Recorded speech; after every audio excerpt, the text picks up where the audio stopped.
Now when we are talking about education as a process, or in industry also, the management is a very prominent word.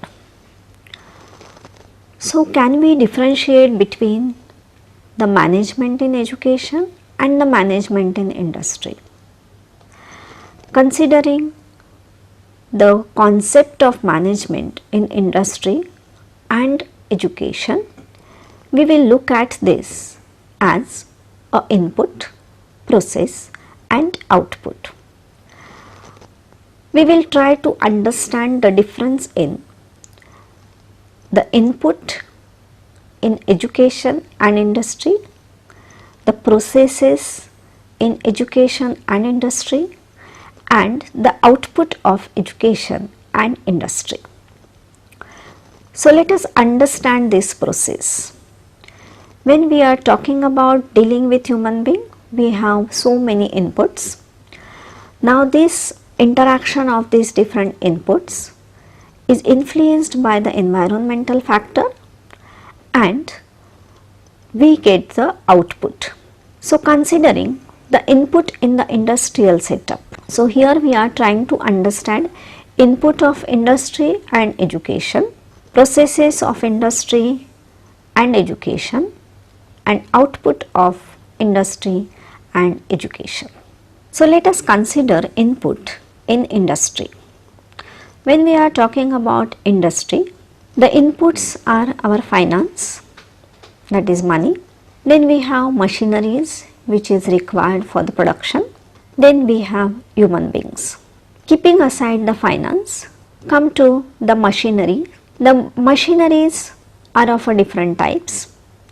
Over a period of time, the technological changes are taking place in machineries.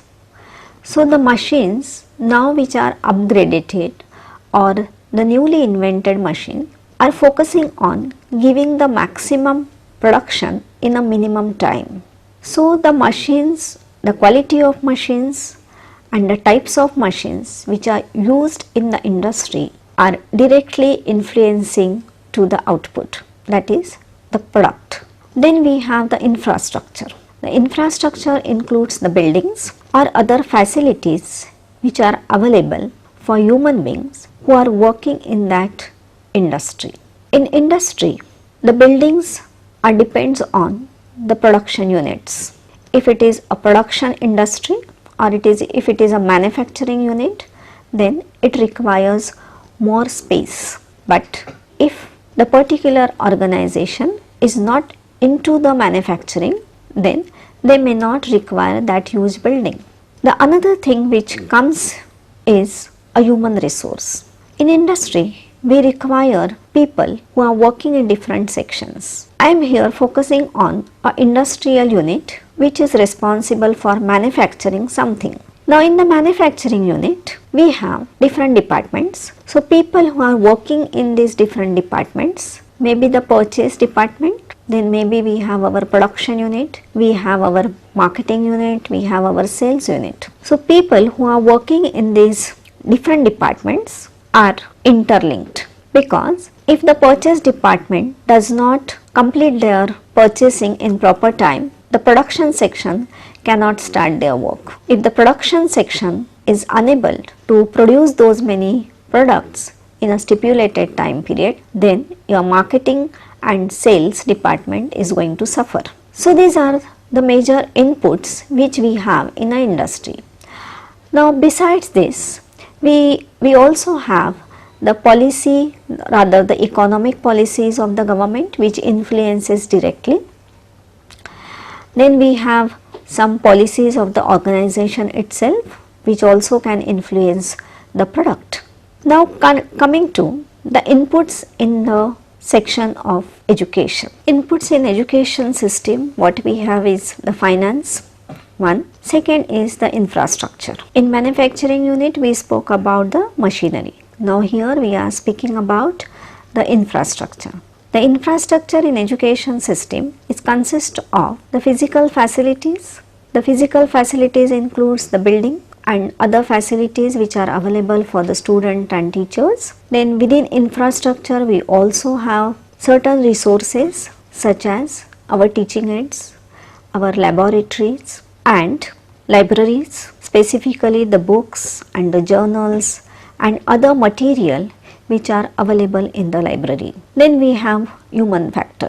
Human being we have in the field of education, and consider the human being in the field of education. We have teachers. Now these teachers, they have different knowledge, they have different abilities and they have different skills. The teachers also have the different types of experiences. Teachers are coming from different cultures. Our students also, they have their own potentialities. They are also coming from different cultures. They also have some knowledge, some skills, some attitudes which are already developed. Now the interesting part in education input is that the input which is at the first level becomes the output at the first level becomes the input for the second level. In industrial setup, we say that in infrastructure we can just have a raw material and the purchase department take care of it. When we are talking about education, the human being with whom we are dealing, they are of different competencies that we know, and they are students and teachers. But if the students who are admitted in a pre-primary, they are coming from the home, and therefore their knowledge, their abilities, their skills, their attitudes become the input for our teaching learning. Now after these students who passed out pre-primary, they will enter in a primary setup. So the output what I have at the pre-primary level becomes a raw material for my primary level. In primary, again the student is going to acquire some knowledge, develop some skills, some attitude, some values and so on. The student who passed out a primary with all these things becomes a raw material for the secondary stage. So likewise, in the education system, a raw material which is used in a specific stage is an output of the earlier stage, and therefore it is very interesting to consider this input and then accepting this input and then working with them. So the major difference we see here is in the raw material, maybe the finance is same and the characteristics of human being. Probably you may say that the inputs in industry also are different. Yes, they are different, but there are mechanical engineers who are having the knowledge and ability. The different mechanical engineers, they are definitely going to have different abilities, but they have to work with the same machine. Now their skills or their expertise will be appreciated the way they solve the problem, and therefore when we talk about their skills and abilities, it may not influence their product, because if it is an industry who is producing chalks or dusters, then the product is not going to change because the engineers have been changed. But imagine a teacher has been changed. Have you seen it influences the performance of student? Yes. So therefore the input what we are talking in education is extremely important as compared to industry. It has the skills, the knowledge and attitude of teachers and student have a direct influence on the output. Let us come to the second point, that is the processes. When we are talking about the industry, the processes are very mechanical, because here the raw material is decided, and on the basis of the quality of raw material we are going to get the product. So the raw material is decided. Most of the processes are more associated with the machines, so it is more mechanical. If the production has too many levels, then the complexity increases, but again it is taken care by the machines and the experts who are dealing with those machines. So here the processes are mainly in the production, and therefore they are associated more with the machines. The processes in industrial setup are more interdependent. In a sense, they have different departments, and functioning of one department influences the functioning of other. So that way the different departments interaction is very prominent, and these interactions they influences the ultimate output. The processes in education are related more with the human beings. There are some major processes such as a teaching learning process. The processes in the education are mainly teaching learning, evaluation, development of courses, planning of courses, planning of different activities. Now all these processes associated directly with human beings, and therefore the interaction between student teacher, teacher teachers, student student, student principal, principal teachers, all these different levels of interactions, they influences the output, and therefore the processes are not seen to be complex, but they are definitely complex as compared to the processes in industry. Because all these processes, if we consider, every time it is a human abilities, or rather it is a human competencies are influencing each other. So if the teachers, they have a very broad outlook, then their interaction with students who are from a very rigid family will be different. So for that particular student, it will be difficult to understand certain wider concepts of teachers. But yes, she can convince and she can convey the message that we need to think of a human being as a part of the world, and not in a very narrow sense that a human being belonging to particular community. So here the processes are many, and all these processes, they involve human beings, and therefore these processes, they are more complex, they are directly influences, and it is the environmental factor also which plays important role in this. A simple example, a teacher has prepared well for teaching, she has given lot of work, some activity or work to the students in the class, but there are no lights. Now what will happen? Automatically the students will be restless because of the temperature, and they will not be able to perform. Rather, the teacher will not be able to achieve her goal. It will be little difficult for a teacher to achieve the goal because this external factor has influences the interaction. So in the process of education, the factors of human as well as the environment plays important role, and they are directly influencing each other. Let us discuss the output in case of industry. When we talk about the output of industry, we know that in industry it is a raw material, that is input, it is processed, so the processes are actually decided, and these processes, they go on smoothly because they are mechanical, and the output is a number of products. So for example, if we take the industry who is making dusters, and they have targeted that for a day they have to prepare 1000 dusters. So accordingly they will set up their machines, and by the end of the day they will get the output, that is 1000 dusters. So output here is usually in terms of quantity, but it is not only quantity which matters, the quality also matters. Why am I saying this?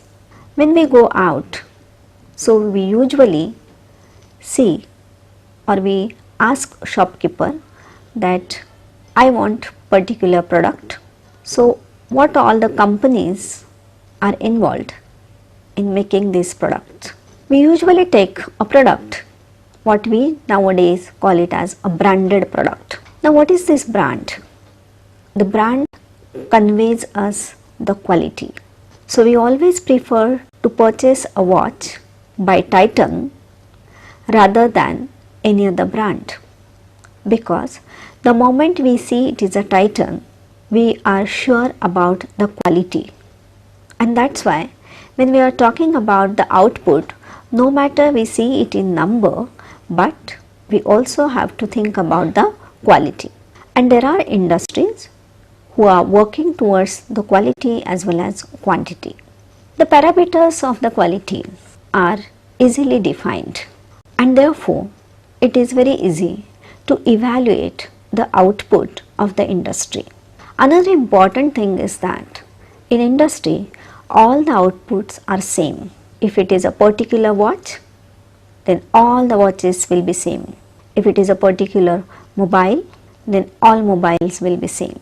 So in industry we get the product of same size, same look, same texture. And let us discuss what is the output in case of education. It is very easy to test the output of industry because you can have some quality controls. But when we are talking about the outputs in education, our input are same in a sense. We have the same syllabus, we have the same education policies, we have the same teacher who is teaching in the class, but there are students who are having different abilities. Now students who are learning, they are having different abilities in terms of their knowledge, in terms of their skills, and in terms of their attitude. Now because of this, these students will be not of the same quality. In a sense, some students achieve better skill in performing the science experiment as compared to others. Some students are good in explaining some theories of science. Some students are good in applying this knowledge of theory in practice. So the teacher is same, syllabus is same, but still the output is different because we are dealing with human beings, and human being has a different level of knowledge, skills, values and attitudes. It is also very difficult to measure this output. When we are measuring the output in industry, you just have a set criteria and we measure it. But in education, it is very difficult to measure the output with the same criteria. With the same inputs, some child may learn something, the other child may learn something different. But you cannot also compare that this child has learned something and the other one has learned something different. And therefore, it's very difficult to measure the output in terms of the quality. Even for that, the quantity measurement is not perfect, because when we say that 35 is pass, it means the person who got 34 is fail. If you ask a question to what extent this 1 mark makes a difference, we do not have answer, because it is quite possible that the person who has got 34 may have more knowledge than the person who have got 35 or 40. But because he didn't write it in paper, therefore you had to give him 34. Is it possible? Yes, it is happening. And therefore it's very difficult to measure the output in an exact sense. The output in education is not only in terms of the knowledge which we measure through the tests, but the development of value or inculcation of democratic values or the positive values are important. Now how are we going to measure these values? It is very difficult to measure, and therefore when we are talking about the output of education, then the complexity to measure it is a challenge. On the other hand, in the industry, it is very easy to measure all the parameters of a product. So we are thinking about the product, that is a human being with all good knowledge, with attitude and with the values. But it is very difficult to measure because the individual is important, but the society is equally important. So when we are trying to understand the democracy, we have to have the balance between the individual development and the societal development. And therefore, the output is little complex in education, and the output which we see is same in case of the industry. And therefore, the output in the field of education or through education, or rather the output of education, is considered in different ways. First is a individual development, that is to what extent we have developed individual. The second is the societal development, to what extent the knowledge, attitude, skills, values developed by the individual is helpful for the societal development. So, whether the skills which we have developed, the knowledge which we have imparted, is it useful in the economy or is it not useful in the economy? So, we have to decide our output from that angle as well. The third important dimension or the parameter to measure the output is that considering human being as a resource. So, developing an individual as a resource and also our field of education as a resource, because when we are talking about education as a field, that field also needs to contribute to the society, and therefore to what extent we have developed new program, to what extent we have developed a curricula which are helpful, to what extent we have developed something new or innovative which is going to be helpful for the field of education, and of course because it is useful for the field of education, it is going to develop some new ideas, some new skills, some new knowledge among the individual, and therefore we have to look into the output from this angle as well.